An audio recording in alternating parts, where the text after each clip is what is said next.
Happy Thanksgiving Eve, everybody. Patrick from Half Cheetah Will View.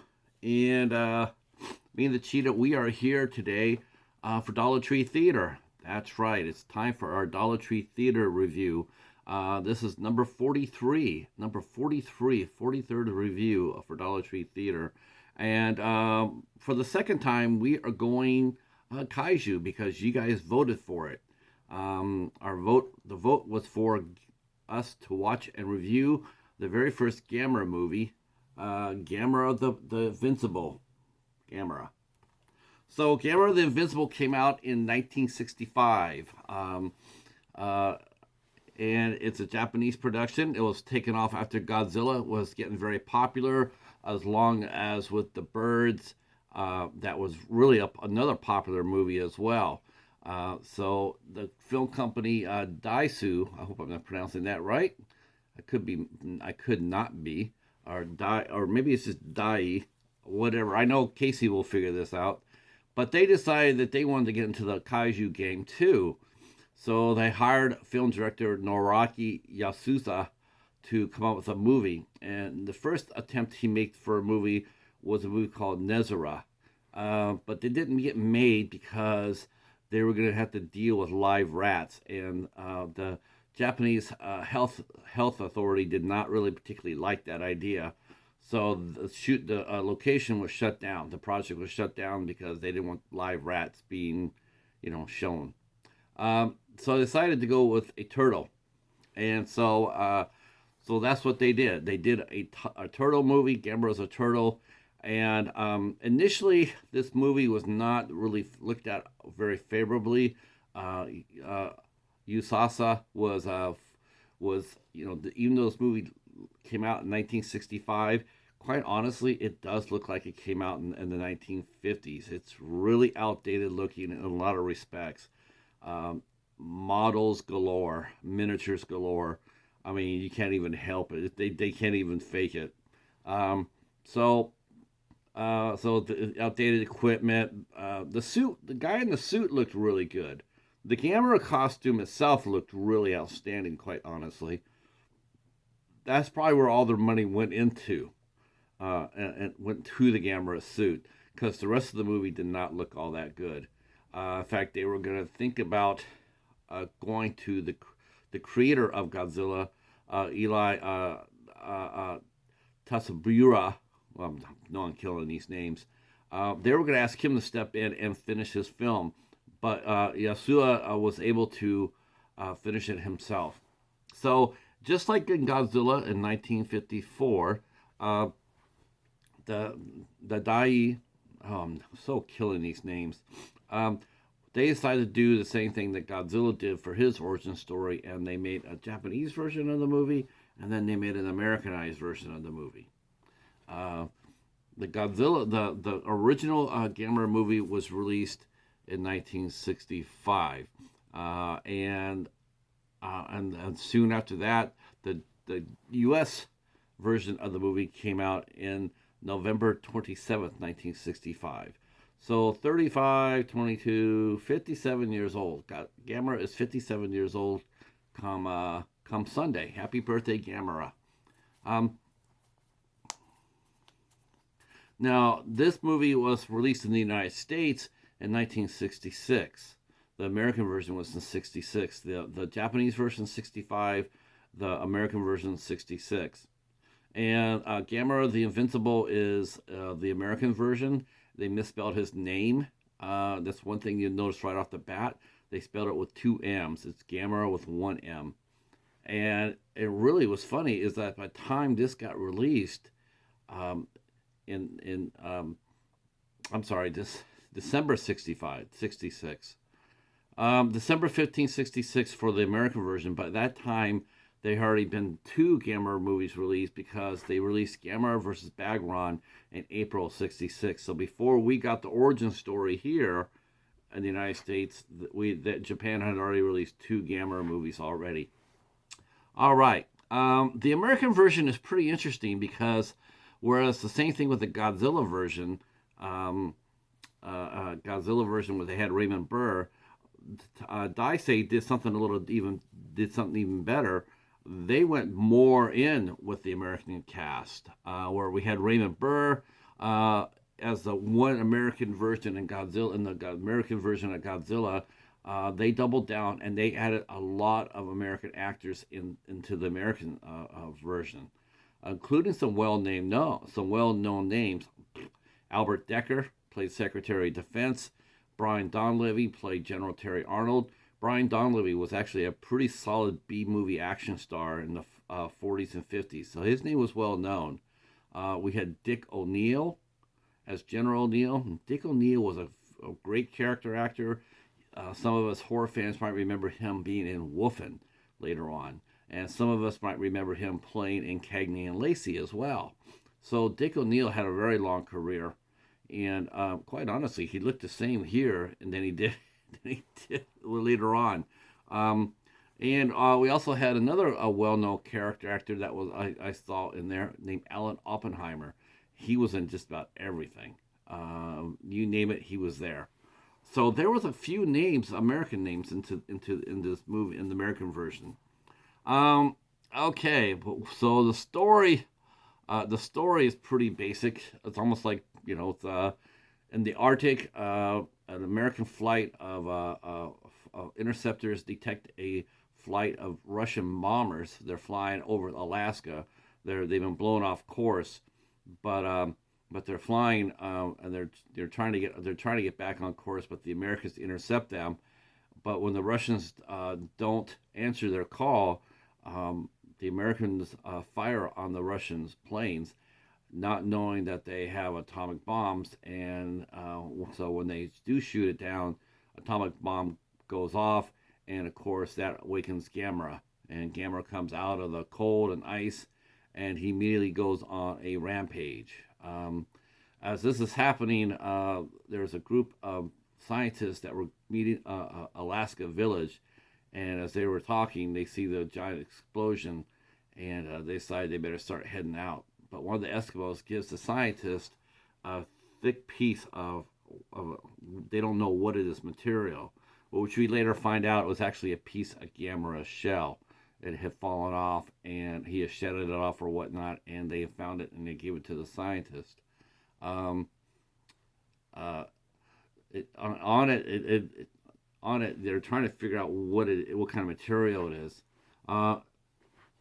So anyway, the Eskimo chief decides, he tells the Japanese scientist that there's a creature named Gamera, and that this shell could be this piece could be part of it. Of course, that gets a little bit of skepticism until, lo and behold, out of the blue, here comes Gamera, and he pretty much wipes out everybody in front of him. Gamera is not the friendly monster that we later on go on to see.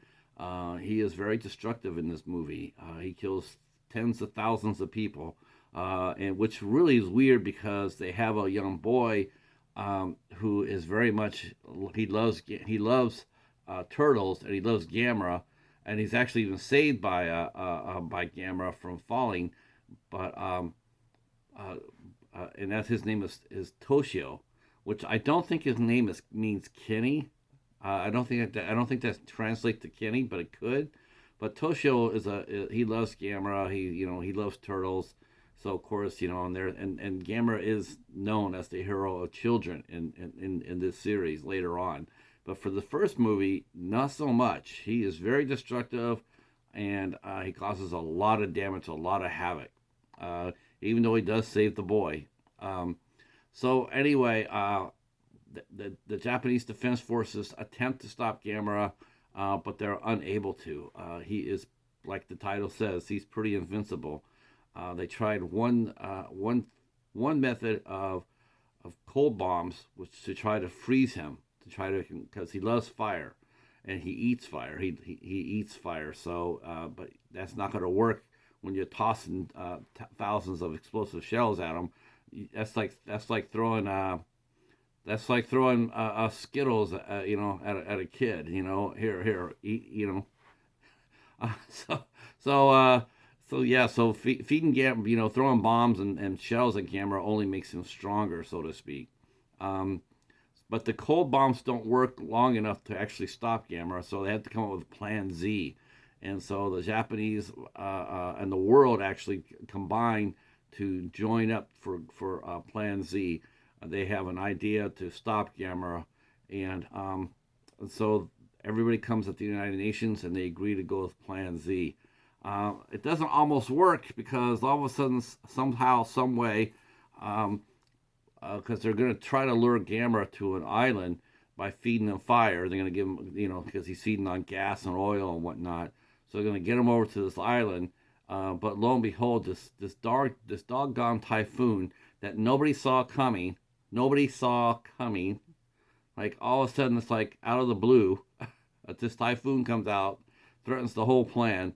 But at the very end, Plan Z works, and in a really interesting twist. This is. I have to sit there and say that I was really impressed with the ending of Gamera, because normally in these movies it's all about the destruction of the creature, and Lord knows in this movie he would have deserved it, but what they did was they preserved him. They saved him. They sent him out into space. They did not kill him. They sent him out to space. Now, do I think that they were they gambling that he was going to be able to survive out in space, or did they know that he would survive in space? I don't know, but the fact is they didn't kill him when they had the chance. They put him in a rocket and they shot him into space. So that is Gamera the Invincible. I really liked this movie. I really did. I thought it was really well done for what it was. I mean, definitely, like the effects are definitely are hurting. I mean, you definitely can see that. But I like the story. I thought the kid was a distraction, honestly. If Gamera had just stumbled and bumbled around, not trying to hurt anybody, then maybe I see the kid in the story. But Gamera was not like that in this. Like, again, he's not like this. He destroyed many buildings and killed thousands and thousands of people, and he didn't care about that. So it was a little bit weird. The weird dynamic seeing the little boy run around trying to get close to Gamera. The acting was pretty good. It's a little cheesy. The American version, honestly, is pretty cheesy. There's couple of really weird scenes in there where the American actors are definitely hamming it up. They're not taking this seriously. There's caricatures here, characters of a senator who seems to be a little bit weird. One scientist who believes in Gamera, one who doesn't, and they do a talk show where they're over exaggerated versions of themselves. So the American side didn't take this movie too seriously, but whereas they had the Japanese scenes, they did, and it showed, and it was interesting. Overall, again, like I said, for a first origin movie, Gamera the Invincible is fine. The creature looked great. Gamera looked fantastic.